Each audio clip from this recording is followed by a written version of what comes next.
I was already late catching my flight when my boss, Marvin, made me pull over at the house. I've generally avoided meeting clients directly, preferring to keep my professional interactions detached and impersonal. Helen Harris answered the door. After confirming her identity, I requested identification. Once she returned, I handed her a tape of her husband's recent cell phone calls and messages.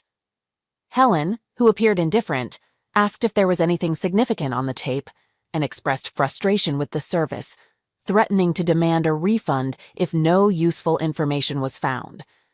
She thanked me and closed the door.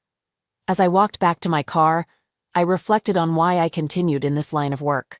Helen, with her disheveled appearance and the overpowering smell from the bedroom, reinforced my preference for avoiding client meetings. She seemed to be in her late 30s, wearing only a thin housecoat and showing signs of recent affair.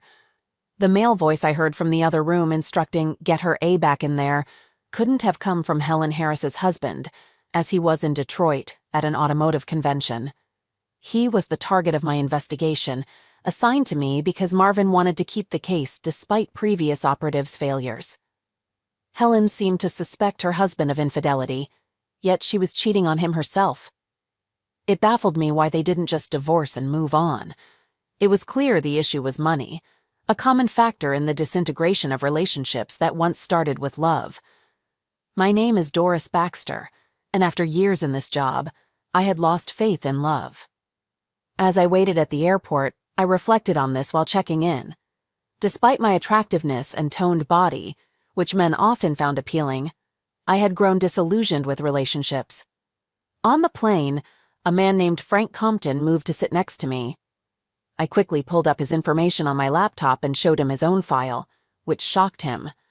I made it clear that I wasn't interested in small talk or new friends, and warned him to return to his original seat or face consequences with his wife. Frank complied and quickly retreated.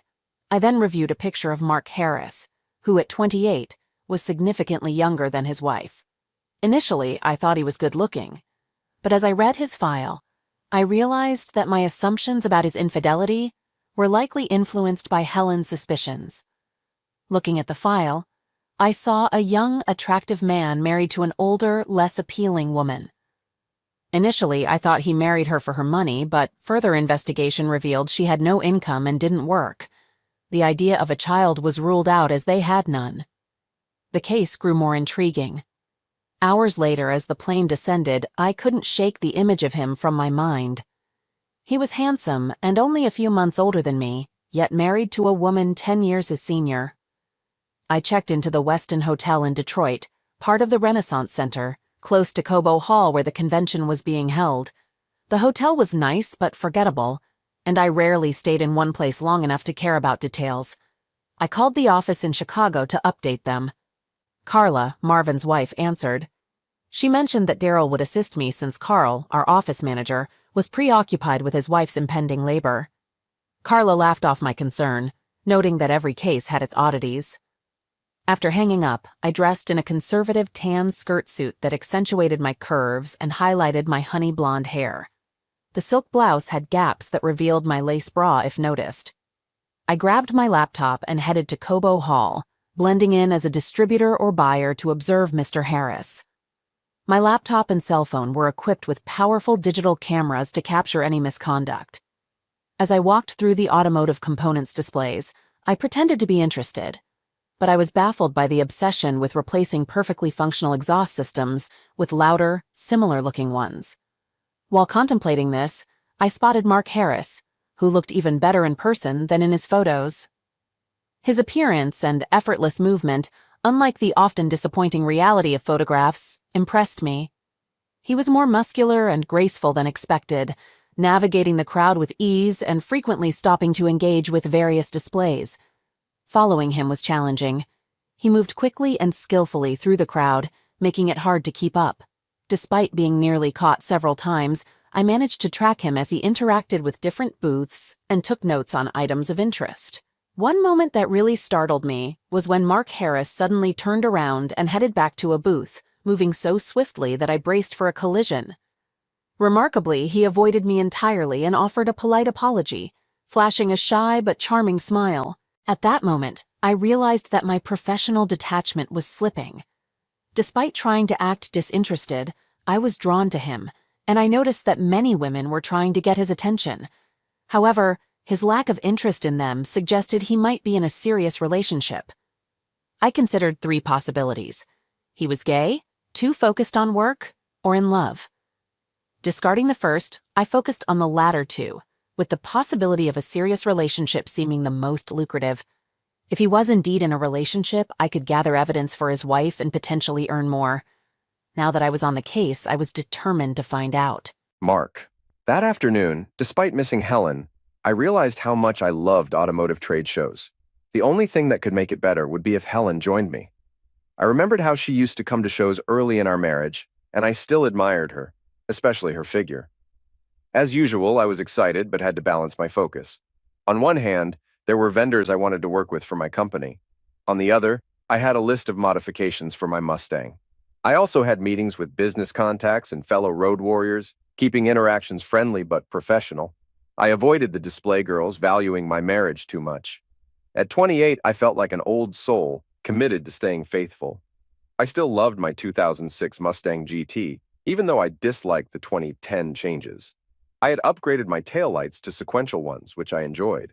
My approach to women mirrored my views on cars. Why bother with someone new when I had a perfectly good partner in Helen? While walking around the trade show, I almost collided with a striking woman with honey blonde hair. I awkwardly maneuvered around her and apologized, but she seemed unimpressed. I hoped I wouldn't have to do business with her company, given my poor first impression. After a few hours, I took a break at the food court and got the last available table.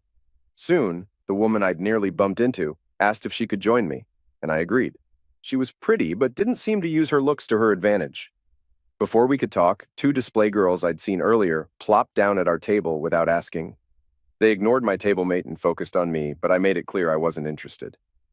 When they didn't take the hint, I excused myself, saying I needed to call my wife, and left them to their conversation. Doris. As I sat down near Mark, I hoped to use a bit of flirtation to get him to engage, aiming to wrap up the case quickly. However, Mark didn't initiate any conversation and focused on his product brochures, which was a blow to my ego. 2 display models then approached, sat down, and blocked me out of the conversation. I started recording their interaction with my laptop's camera. I was pretty sure these 2 would get some kind of reaction from him. Despite their efforts, Mark's responses were brief and unwelcoming.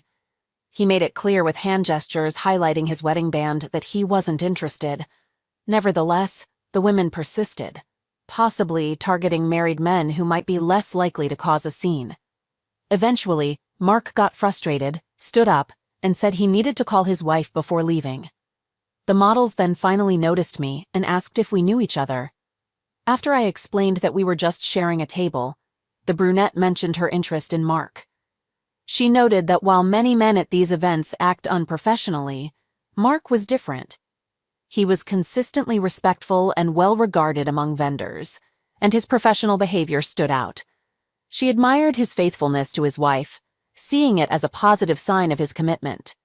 The brunette expressed confidence in her ability to attract any man, including Mark, and was determined to pursue him. Her cold demeanor suggested she saw me as a potential rival, or at least felt the need to assert her dominance. The blonde chimed in, claiming she intended to have a fling with Mark before the convention ended, leaving the brunette to do as she pleased afterward. For some reason, I was beginning to get angry. Luckily, I got a call from Daryl asking me to meet him at the concession stand. He informed me of a new plan for our target, which he admitted was somewhat underhanded.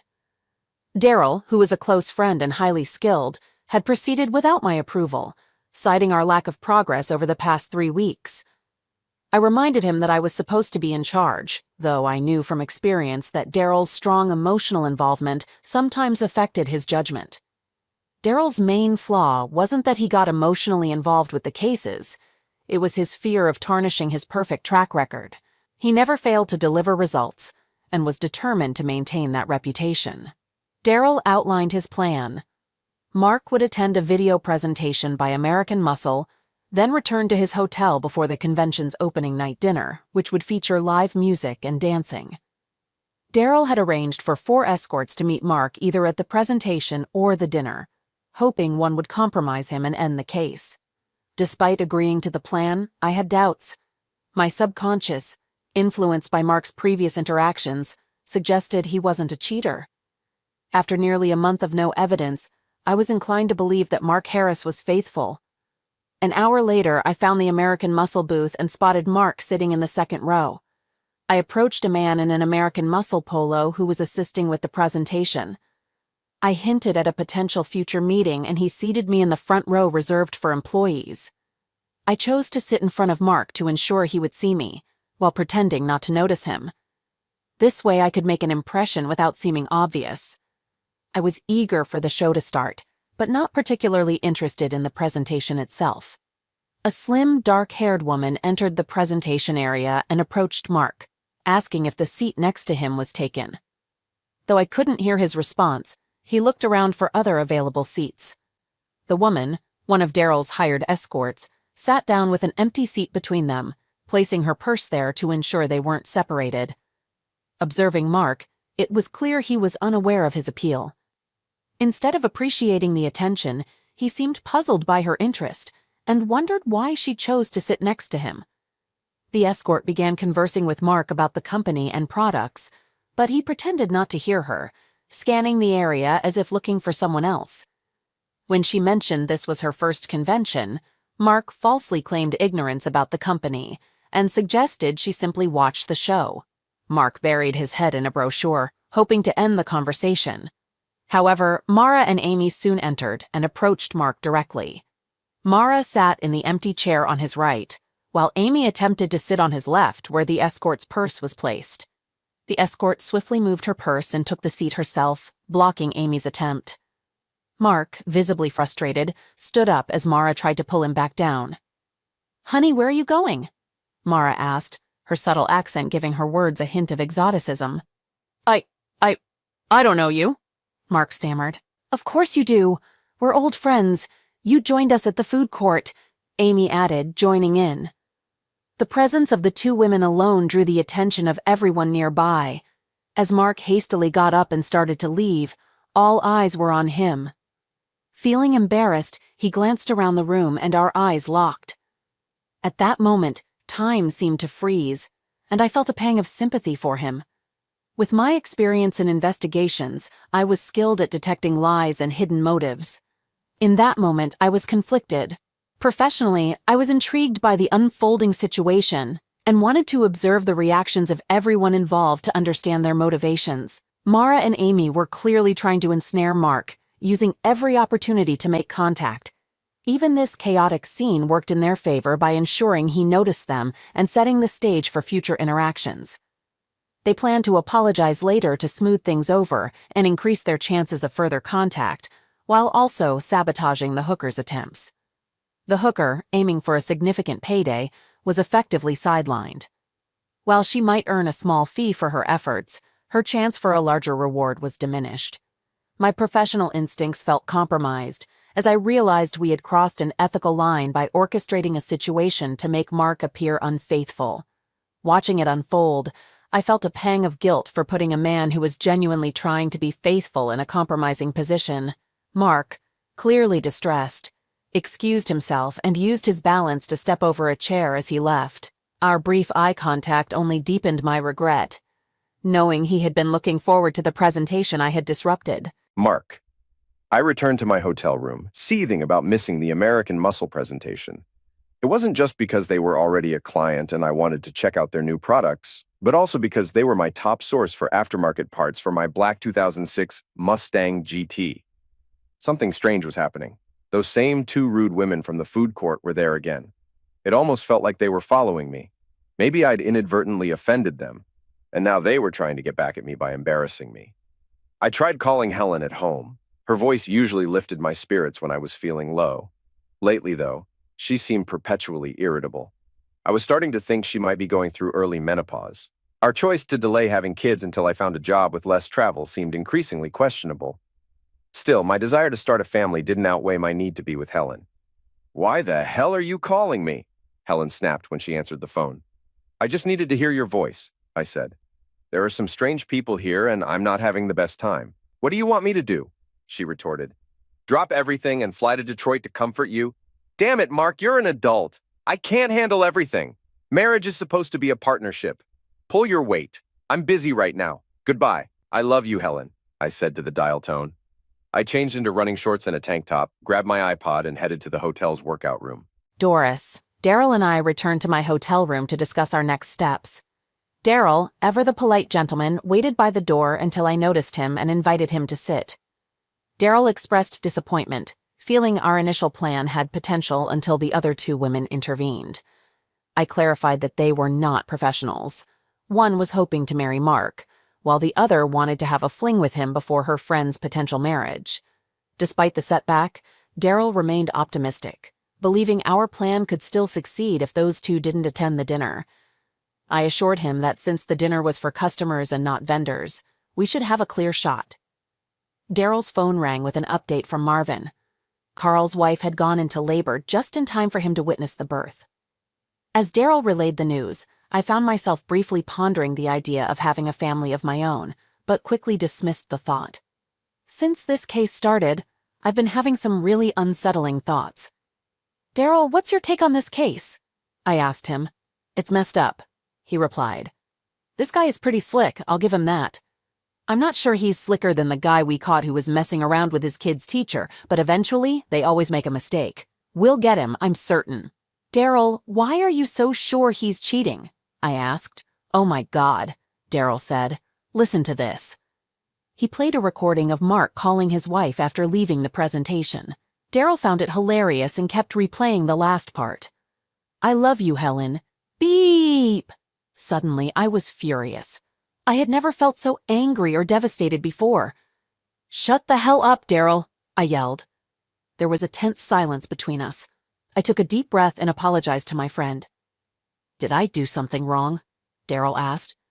I'm sorry, Daryl, it's not you, it's me. I just have this nagging feeling that we're the bad guys in this situation, I said. What do you mean? He asked. Doris, we're not the heroes or the villains here. Our job is just to observe and gather evidence. The targets are judged based on their actions alone. They'd still be guilty even if we weren't involved. What we do helps resolve tough situations. I'd heard that damn speech from Marvin more times than I could count. Daryl, what if the reason we haven't found any evidence on this guy is because he isn't cheating? I asked. You said we only observe.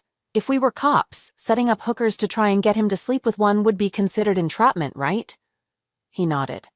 I think we've crossed the line from observing to trying to force him into something he's not doing. And that makes us the bad guys, I said. But he has to be cheating, Daryl insisted. There has to be something going on. There's no other explanation. No explanation for what? I asked. For putting up with all the crap from his wife, Daryl snapped. She treats him like garbage and he just takes it. I nodded, and Daryl continued. Have you seen his wife? Daryl asked. I nodded again. She's older than him, doesn't work, has no money other than what he gives her, and she's not exactly a looker, I said. Not exactly a looker? Daryl repeated. That woman looks like Frodo Baggins. She's also cheating on him, I said. Daryl was taken aback. Why the hell would he put up with all this? Daryl asked. You heard it on the phone, Daryl, I said sadly. He loves her. We see her as a lazy, freeloading, unfaithful, ugly piece of work. But he loves her. Let's give it tonight and tomorrow. If we don't find anything by then, we'll have to talk to Marvin, I said. Daryl had snagged a perfect gig as a waiter for the dinner. It would let him move around the venue and plant cameras to catch Mark in the act. Despite Daryl's professionalism, I couldn't shake the feeling that Mark wouldn't slip up. A part of me was even hoping he wouldn't. The dinner dragged on for almost 4 hours. Mark didn't arrive for the first hour, likely due to nerves from the earlier presentation. When he did show up, he was subdued, mingling with business contacts and having dinner with them. It was evident that Mark's enthusiasm had faded, possibly due to missing the presentation or his wife's behavior. None of the 3 escorts managed to catch his attention. Despite several women asking him to dance, he politely declined, citing his wedding ring. I initially thought he simply couldn't dance. However, when a young girl no older than 13 asked him to dance, he joined her on the floor effortlessly. Afterward, he declined more dance offers using his ring as an excuse. I wondered why I couldn't find a guy like that. Helen. Can you imagine the audacity of that jerk? I blurted out angrily. How dare he interrupt me with his petty bullcrap? Where did we leave off? I paced back to Robert and knelt down. Suddenly, he seized me firmly by the shoulders and spun me around. He spat on my lower back. No, Bobby, I pleaded softly. Not there. It still hurts from earlier today. All right, he responded. I don't want to coerce you into anything you're uncomfortable with. Now, where did I put my coat?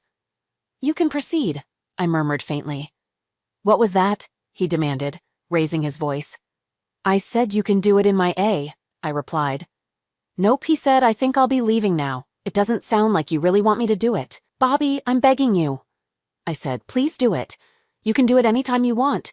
This part of my body belongs to you. Truthfully, I hated it. After a few minutes, the pain went away and I started to enjoy it. However, he soon pulled out and did it in my face, a sight he enjoyed. I knew better than to try to wipe it off.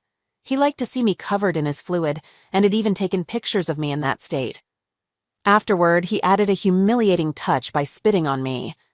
When Robert headed to the bathroom, he returned with a new idea. He smiled as he relieved himself on me, increasing my humiliation. I silently resolved to clean up before Mark came home. Once Robert finished, I had to crawl after him on my knees and doing BJ, trying to ignore my revulsion as he relished the act. Your wife doesn't do this for you, does she, baby? I said. I'd never let her, he said roughly, because I love her and she's not a hoe. I took a moment to gather my thoughts. Robert, we need to talk, I said, struggling to find the right words. His earlier comment, I love her, echoed in my mind. Did he no longer care about me?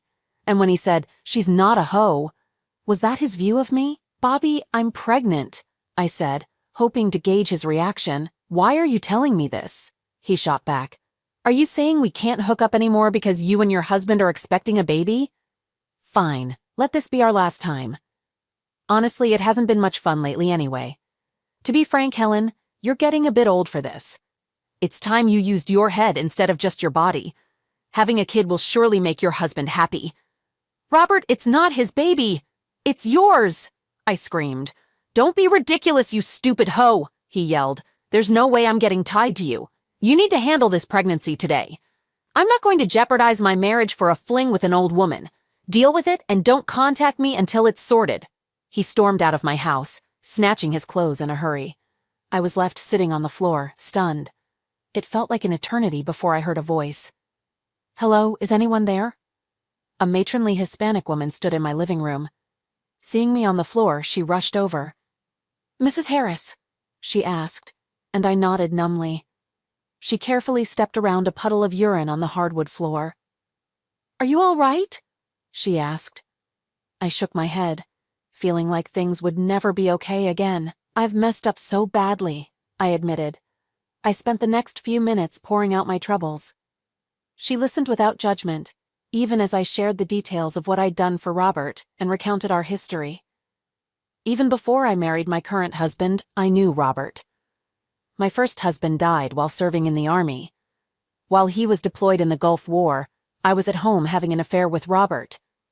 After my husband's death, my guilt led me to end things with Robert. Years later, when I had remarried and was trying to move on, partly because of Mark's unconditional love, Robert came back into the picture. Mark has always treated me better than I could have hoped for. He's younger than me and puts me on a pedestal, giving me anything I want. But I have some deep-seated issues. As nice as it is to be adored and elevated, sometimes I just need to be brought down and ducked. I thought Robert loved me too. I had imagined a future where we both got divorced and moved in together to raise our baby. Now I see that's not going to happen, and it leaves me in a terrible situation. Maybe your husband won't find out the baby isn't his, she suggested.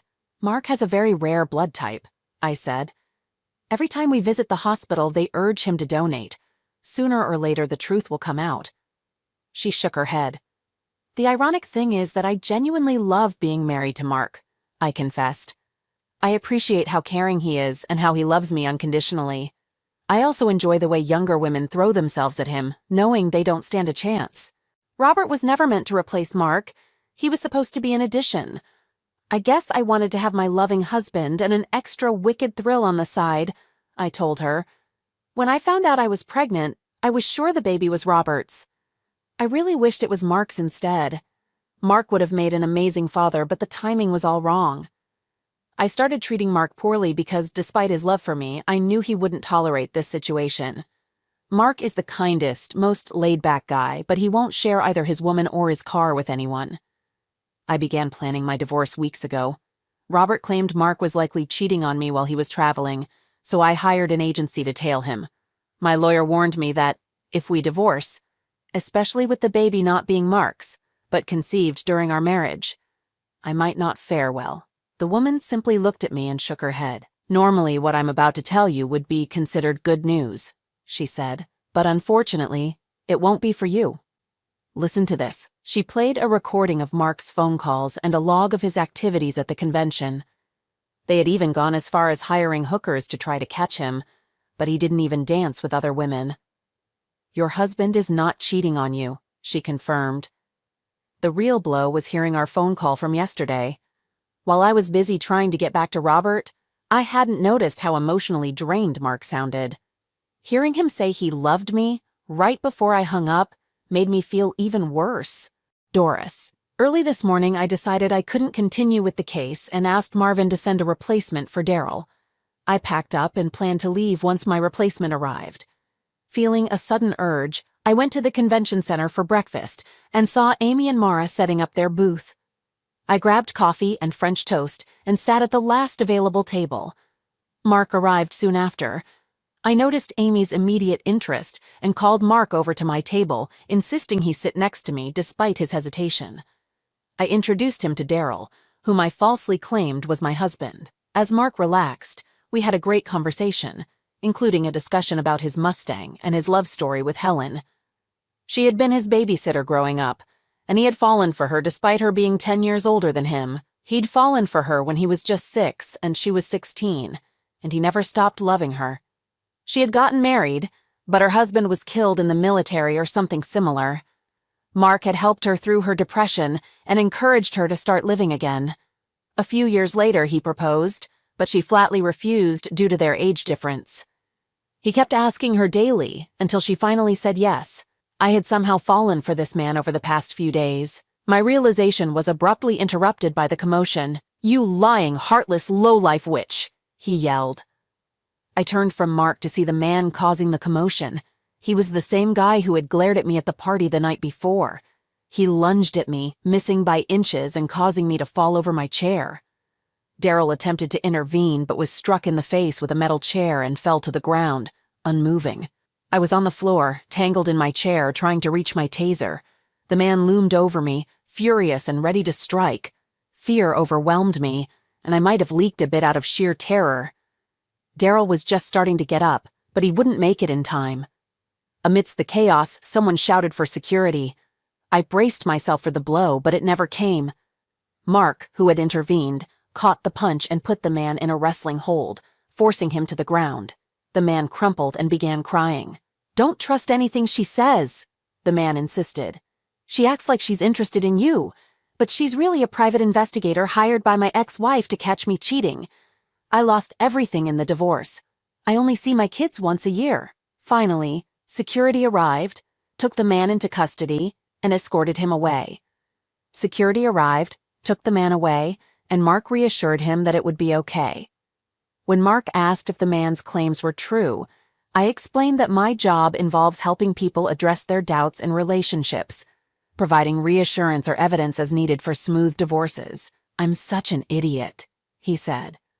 "We've only just met, but I liked you. I thought maybe we could be friends. I've been feeling down because it seems like Helen isn't happy with me anymore. I was hoping you could give me advice to win her love back. What a fool I am." "She hired you, didn't she?" I nodded slowly. "I wanted to tell you," I said. "But don't worry. The report will show her how much you love her. You're clear." Even as I said it, I knew my words were hollow and meaningless. Mark, who had just begun to let me into his circle, now faced the double blow of my dishonesty and his wife's lack of trust despite his deep love. I was devastated and unprepared for more trouble. When Amy confronted me with her usual arrogance, I lost my patience and punched her, causing her to stagger and clutch her swelling mouth. I then tried to wake Daryl, who was groggy and complaining about a sore neck, and took him to the emergency room. Mark. After discovering at breakfast that Doris wasn't a friend, I caught the first flight home. I realized Helen had been distant due to mistrust, likely fueled by someone suggesting I was cheating.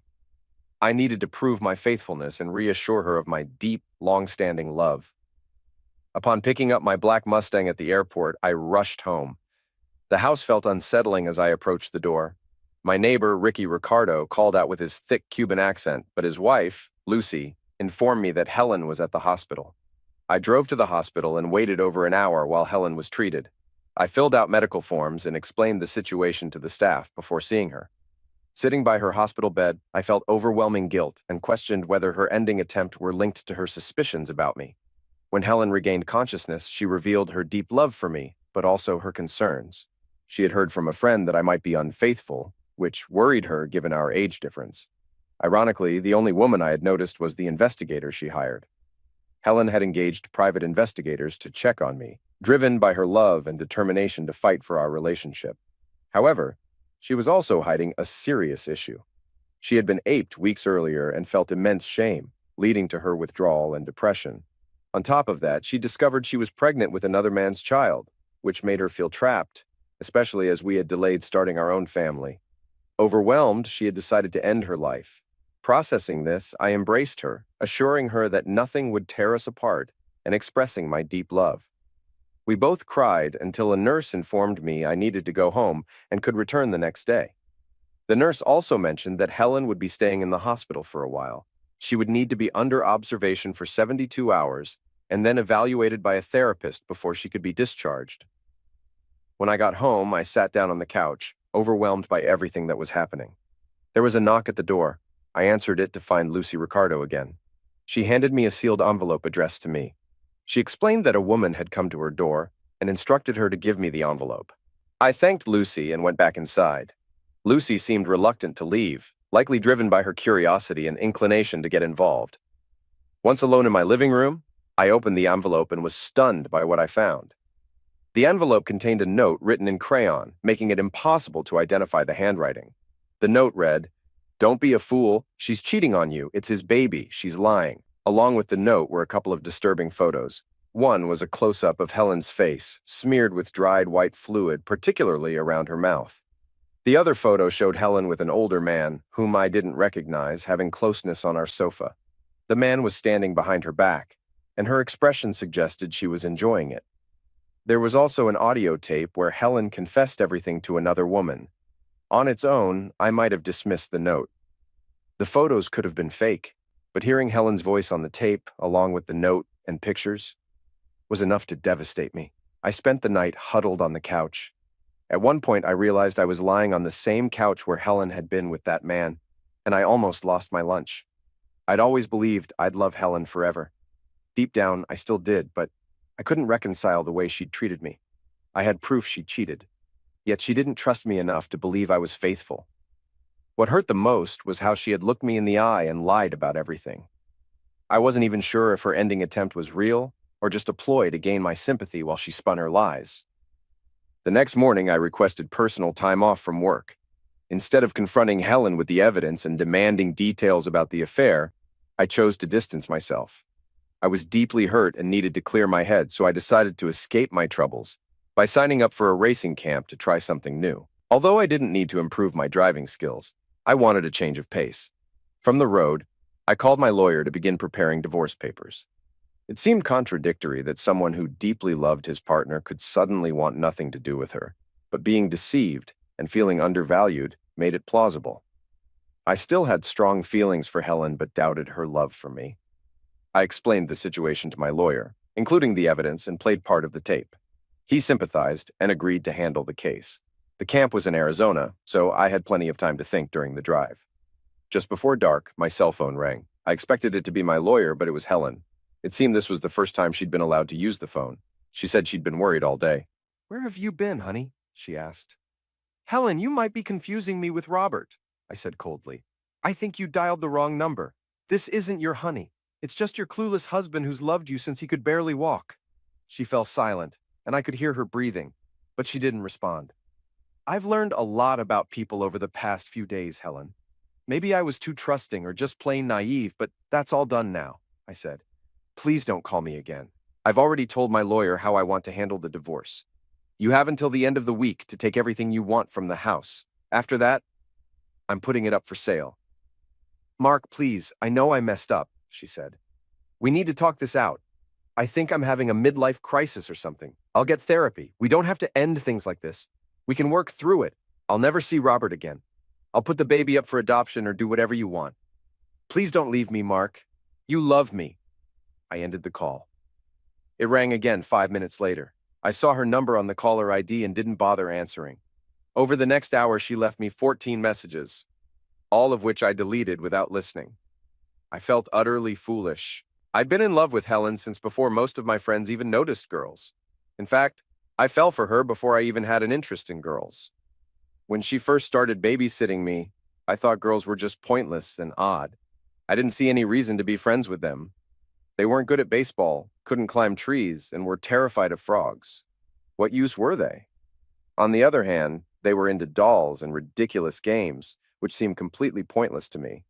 But when Helen babysat me, it was a game changer. She took an interest in everything I said and spoke to me in a way that made me feel special. I followed her around like a lovesick puppy and never grew out of it. She could get me to do things simply by asking, things that my parents either couldn't get me to do or had to threaten me to make happen. I'd do anything for Helen. Conversely, I always had a strong dislike for any boy Helen dated. I couldn't stand the thought of anyone else wanting her. I remember when Helen turned 18 and started seeing Jeremy Martin. I was just 8 at the time, and while Helen made my bedtime snack and read me a story, my parents never did that. Helen would sit with me, hold my hand, and give me gentle kisses on my forehead and cheeks until I drifted off to sleep. While Helen was busy getting my Oreos, I went back to the living room to grab my favorite toy car, a Mustang, of course. I overheard that jerk on the phone with a friend, bragging that once Helen put me to bed, he was planning to hook up with her and then dump her the next day. He didn't really care about her and thought she was flat-chested. He had put up with her nonsense long enough without getting anything in return. So he was determined that tonight would be the end, and he wouldn't accept any resistance. I went back to my room, fuming. I didn't understand everything Jeremy was saying, but I didn't like it. When Helen came into my room, we noticed each other. I saw that Helen was wearing perfume, which I didn't like because it smelled like flowers, and I thought flowers were as useless as girls. I preferred Helen's natural scent. Helen left the room, and shortly afterward, I heard shouting and screaming from the living room. I got out of bed to check and saw Jeremy pushing Helen down onto the sofa. He was undoing his belt and standing over her. Although I now understand what he intended at the time, my 8-year-old mind thought he was about to give my Helen a beating. Fuming, I grabbed a baseball from the dining room table and threw it with all my might. The ball struck Jeremy squarely on the back of his head, and he collapsed instantly. Helen hugged me as I stood over him, glaring. Helen quickly got Jeremy up and out of the house. From then on, I was her hero. She made playful comments about marrying me when I was older, which I took seriously at the time. Years later, I realized I hadn't truly rescued Helen from Jeremy. I'd only postponed it. Less than 2 weeks later, Jeremy had closeness with Helen and then discarded her, passing her around to friends. This was likely the start of Helen's downward spiral, driven by her need for abusive relationships.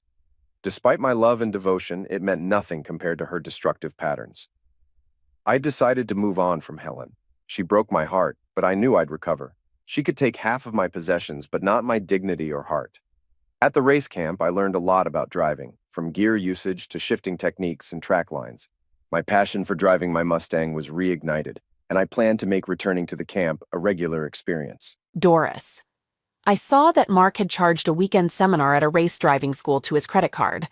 While I was concerned for him, since performance driving schools, although generally safe, have had their share of accidents and fatalities, I also knew that escaping from the people who had hurt him, including me, would be beneficial for him. The school he chose was in Arizona, so it would take him a few days to get there.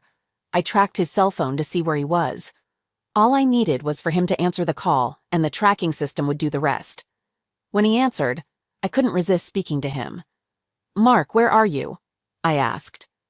He didn't recognize my voice, which was understandable since he had only heard it a few times, but it still stung. "It's your best friend," I said before hanging up. The next day, when Mark arrived at the track, I saw him drive into the parking lot and check in.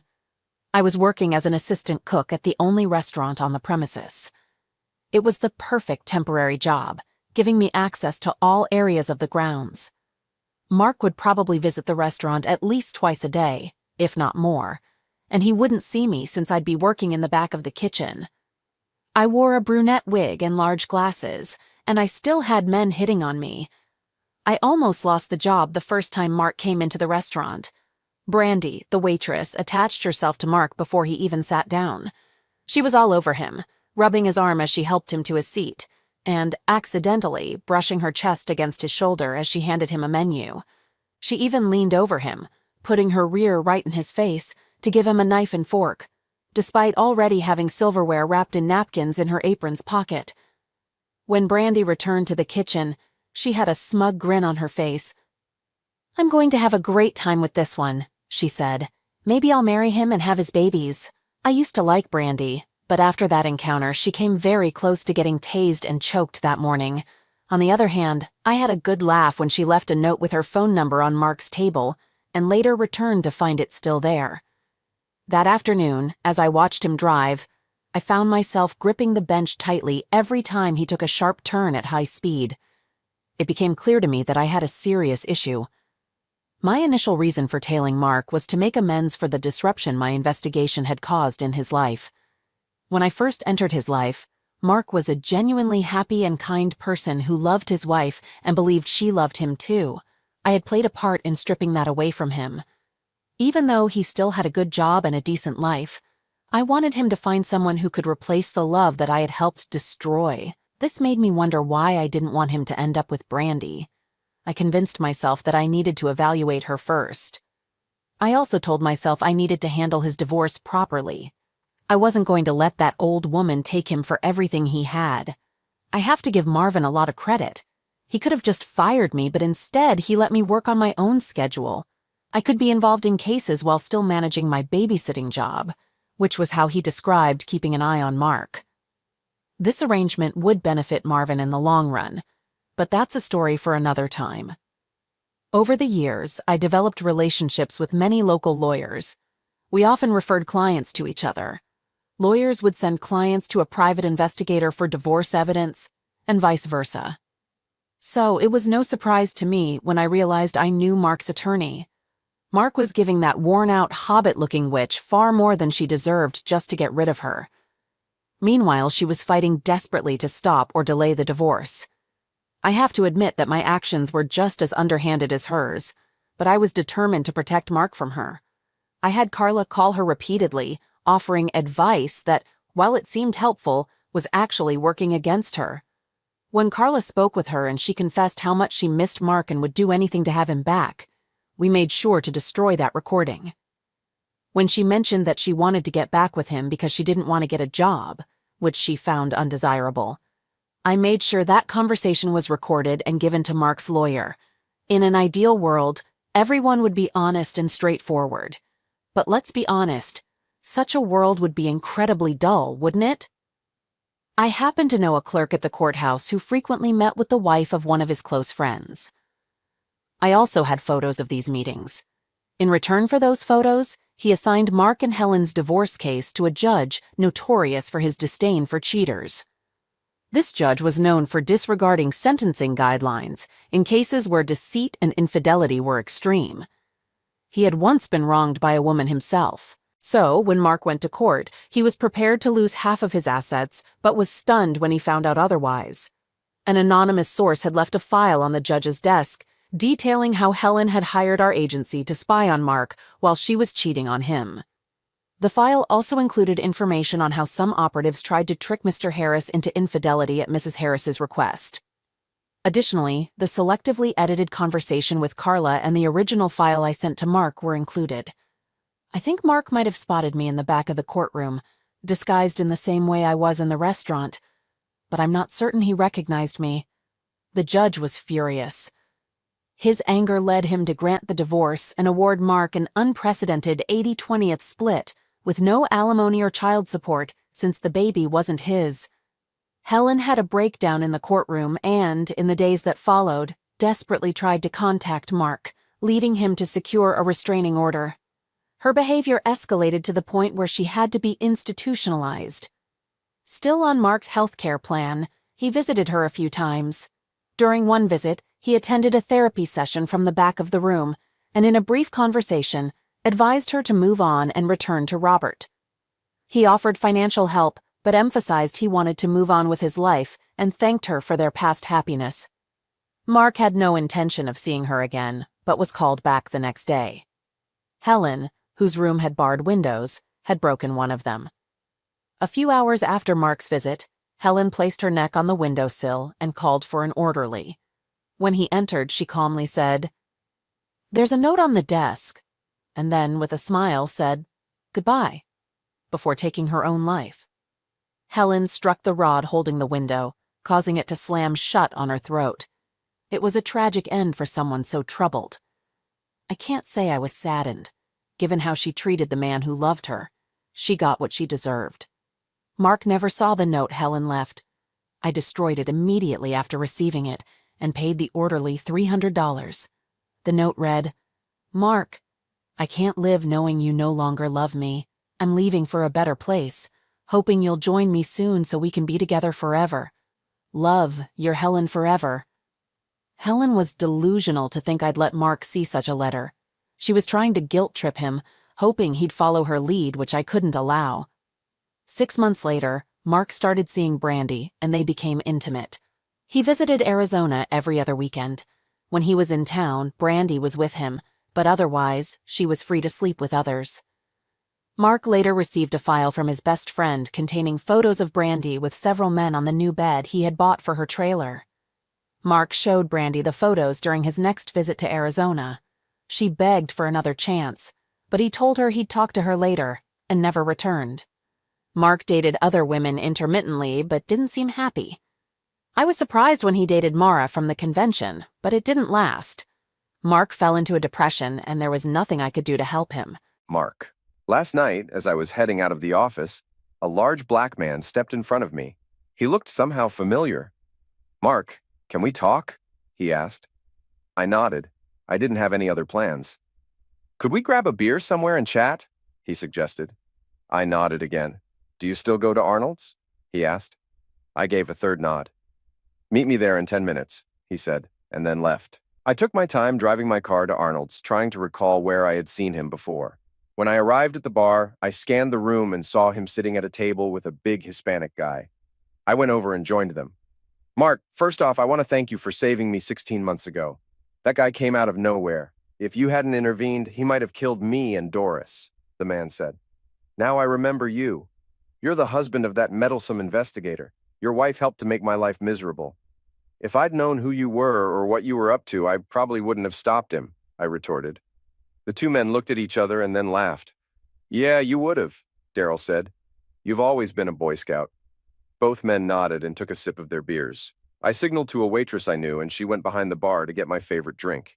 The two men were drinking Coronas, and they gave me odd looks when she placed my drink in front of me. "I don't always drink beer," I said, "but when I do, I prefer Dos Equis." After that, we all laughed like old friends. "So what's this about?" I asked.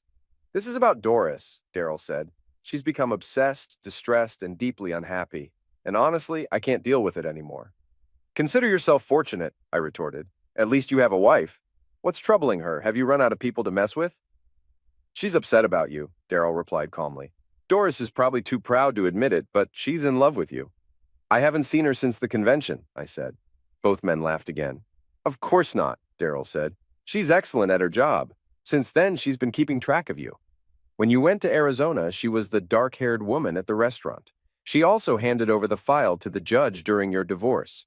She was the voice on the phone pretending to be your best friend, providing information about the waitress you were seeing and others who weren't good for you over the past 16 months. She's essentially put her life on hold just to keep an eye on you." I was stunned. and took a sip of my beer. Why is she following me? I asked, bewildered. She's not my wife, and I've already told you she loves you, Daryl said. And remember how well you two got along before the incident. I think you might have feelings for her as well. They both glanced at me. I recalled that Doris was quite attractive, and I had been feeling guilty throughout our conversation at the convention. Even though we were just talking, it felt like I was being unfaithful to Helen. So, what do you need from me? I asked. All I'm asking is that you sit down and talk with her, Daryl replied. Doris. I got a call from Marvin on my day off and was really annoyed. I had plans and needed to review the personnel files of every eligible woman at Mark's company. I couldn't risk another situation like Mara's. Just thinking about him with someone like her broke my heart. I wanted to find a genuinely nice girl for him, someone he could truly love and start a family with. It would be painful when he found someone, but I wanted her to be absolutely perfect for him. Marvin told me to dress up and look presentable. He was tired of me coming to work looking worn out. I showered, put on a nice dress, and went to the address Marvin provided. I realized I'd been there before. It was one of Mark's favorite spots. I hoped he wasn't around. Marvin met me in the parking lot and handed me the assignment. I was supposed to do surveillance on a guy who might be cheating on his girlfriend. I was about to refuse because I don't handle those cases anymore. Since Mark, I only deal with insurance fraud or similar issues. Please do this one for me, Marvin pleaded. This guy is a real jerk. He's nothing like your Mark. Why did Marvin refer to him as my Mark? Did everyone think I was falling for him? Marvin, don't ask me to do this again, I snapped. He's at the third table on the right, Marvin said with a smile. Thanks, Doris. You won't regret this. I will if Mark gets hurt or has his heart broken while I'm stuck watching your jerk, I retorted. What puzzled me was why Marvin was grinning so broadly as I entered the bar. I sat down and ordered a glass of white wine. As I watched the guy, he was nervously fidgeting, classic behavior of someone who's cheating. Suddenly, all my instincts kicked in. I was ready to take this guy down hard. It's people like him who make things difficult for the good guys like my Mark. Did I really just think of him that way? I was focused on the task when, believe it or not, someone played my favorite song on the jukebox. I was humming along to Private Eyes, when, as the third verse started, I realized I'd been set up. Why try to hide your true self from me? I'm a spy, but I'm on your side. The song played. I got up and walked over to the table. When I sat down across from the man, I noticed his greasy long hair was actually a wig, and his large nose and glasses were part of a Groucho Marx mask from a novelty store. I laughed as Daryl Hall and John Oates sang, "Slip on into any disguise. I'll still know you, look into my private eyes." I removed the mask to reveal Mark's familiar face. "It took you a while to catch on," he said with a laugh. "I thought you were supposed to be a private eye. If I hadn't requested that song, I might have been waiting here all night." He chuckled. "So, what brings you here, Doris?" he asked. "Something I've wanted to do for a long time," I replied, leaning in for a kiss. The kiss was even better than I had hoped, lasting around 10 minutes and conveying everything he needed to know about me. I already knew everything about him.